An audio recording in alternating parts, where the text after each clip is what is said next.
Hello everyone, this is Ryan Bernard, Game Director on Tom Clancys The Division. And today we're very excited to give you this exclusive walkthrough where we're going to follow a team of 3 players as they move through the Dark Zone. So here we have our group of 3 agents, Ryan, Megan, and Bronson, and we're going to be following them as they enter this very dangerous area in search of some awesome loot. Ryan is set up as the healer for the group, so he's got support skills loaded with Pulse and Healing Grenade. Megan is DPS, so she's got the Seeker Mine and Sticky Bomb loaded up. And Bronson's going to be taking the brunt of the punishment, so he's got Pulse as well and the turret, so he can keep the attention of the enemies during firefights. After the virus broke out, the Dark Zone was originally set up as a quarantine zone in the middle of Manhattan to contain the sick. But things rapidly went out of control, and there was a massive blackout and the military had to evacuate. They had to leave their most powerful gear and weapons inside the Dark Zone.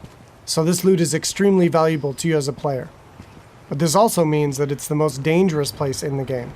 This loot attracts a lot of attention, including other real players. The Dark Zone is a multiplayer gameplay space in our world, which you can seamlessly enter without any loading screens. Outside of the Dark Zone, you can play in teams of up to 4, but once inside, you can decide to collaborate with other agents or betray them, kill them, and take their loot. As we climb the wall to enter, you can see the UI starts to cut out, because once inside the Dark Zone, we lose our connection to the outside world.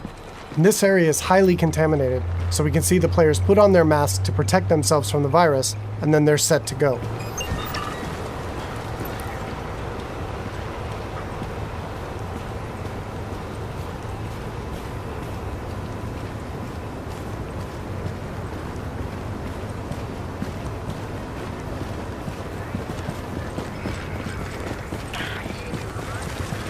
Okay, now we see our group is coming up on some enemies up ahead.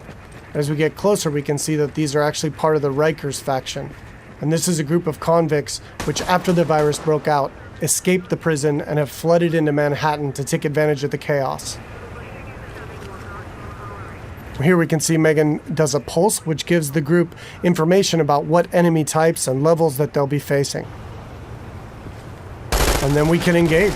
As you can see here, Bronson's going to go up right on top of him and take point, so he can take the attention of the enemies and draw aggro, and we can support him from behind with healing grenades, as you saw there, and covering fire. Using covers in the divisions is really important. You're going to be seeing the agents here as they move around flanking the different enemies, moving cover to cover, using height elevation to their advantage, and really trying to make sure that you're not exposed at any time, because when you're out of cover, you take a lot of damage from enemies. And it looks like we've only got a couple Rikers left here, and Bronson is really taking his role to heart and pushing right up into their face. And they've cleared him out. And here you can see Bronson's actually been a little bit too hardcore on this, and he's in what we call the down state. So since they're playing in a group, Ryan can head over and actually revive him so he doesn't die and need to respawn and run back to his group, and he can get right back into the action. And here we can see that Ryan's actually found a loot crate. And he's gotten extremely lucky and has gotten a legendary drop. But as we can see, it's actually contaminated. All gear and weapons in the Dark Zone are contaminated, and they need to be extracted before they can be actually equipped by the players or agents in the game. So in order to do that, our group is going to move to a nearby extraction point in Bryant Park. Once the group is inside an extraction area, they'll need to shoot up a flare which calls in a helicopter. Then they need to hold tight for 90 seconds and extract their goods. Alright, now we see our group has come across a different group of enemies, and these are the Cleaners. Cleaners used to work for the city of New York, but they got trapped on Manhattan when the quarantine was declared, and they've lost it. They want to, in their own minds, clean the city from the virus by burning anything and everything in their path, dead or alive. And this group of Cleaners is actually a tougher group of what we call elites in the game. They have much higher health pools and much higher damage output. So our group here is going to really have to work together using their weapons and skills to take them out. Of course, they drop much better loot and give a lot higher experience. We got Ryan seems to have moved up to a kind of a bad cover position here. He's taking damage from the right, and he's got a grenade coming in and he needs to move, and he's too slow. So he's going to need to top himself off with a nice self-heal. Alright, so now we've dealt with the Cleaners and we can move on towards the extraction area. But it looks like our group is not alone, and another group of players is in the same extraction area. In the Dark Zone, it's very important to find out player intention relatively quickly, whether or not they're friend or foe. But it looks like these two are not interested in engaging, so our group's going to continue on and try to get that legendary weapon out. Extraction detected. Proceed with caution. Another team of agents has actually started an extraction, and our group is going to move to investigate.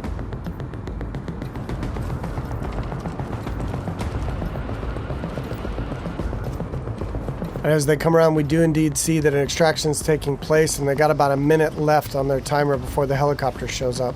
We don't see the extracting team.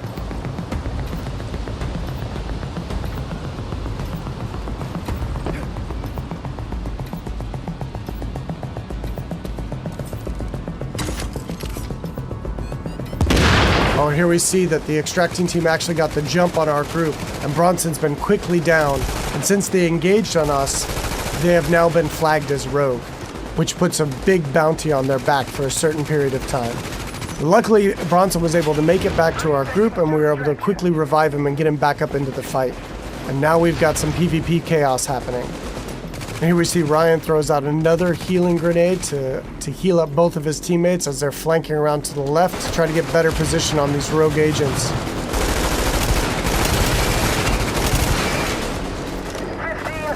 Alright, we see Megan's going to throw out another pulse, which really gives us good positioning on their locations.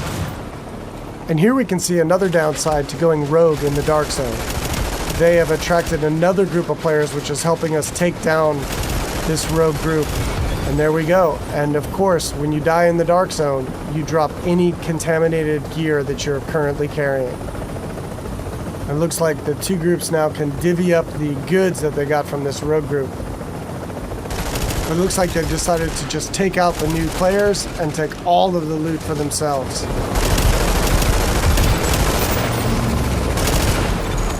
You're attacking friendly forces. Rogue protocol initiated.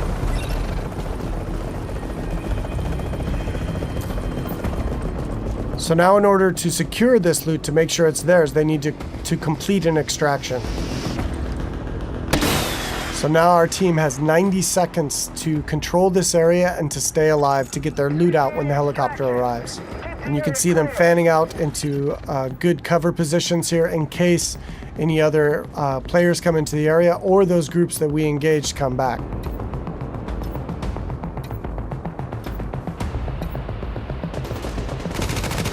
Which it looks like indeed they do.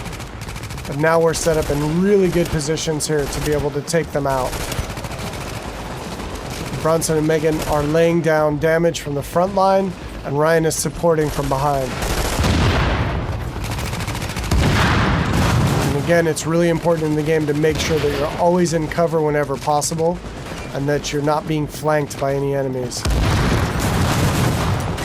Here we see Ryan tossing a healing grenade as he runs past Bronson there. And they're going to focus on these two players here. 30 seconds to extraction. Straight in front of them. Now they got 30 seconds left to stay alive and control the area.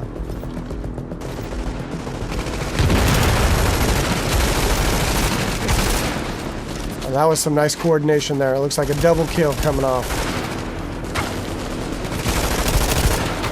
All right, and they dealt with the other group yet again, and now the helicopters arrived, so they were able to survive and be able to get their loot out.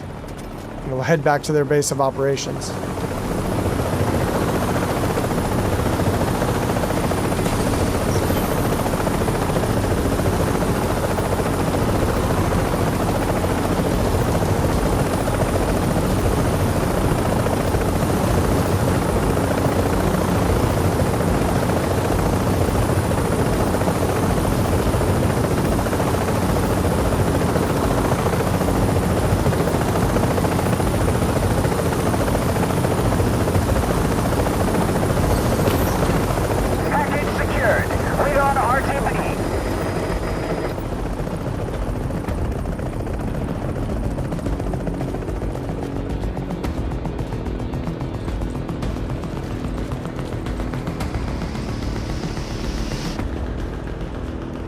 Now we can see the group is still flagged as rogue, and they're a very juicy target for other agents in the area.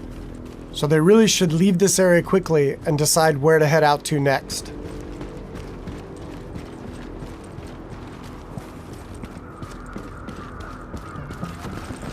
Alright, so that's it for today. I hope you enjoyed a little glimpse into the gameplay inside the Dark Zone of Tom Clancys The Division.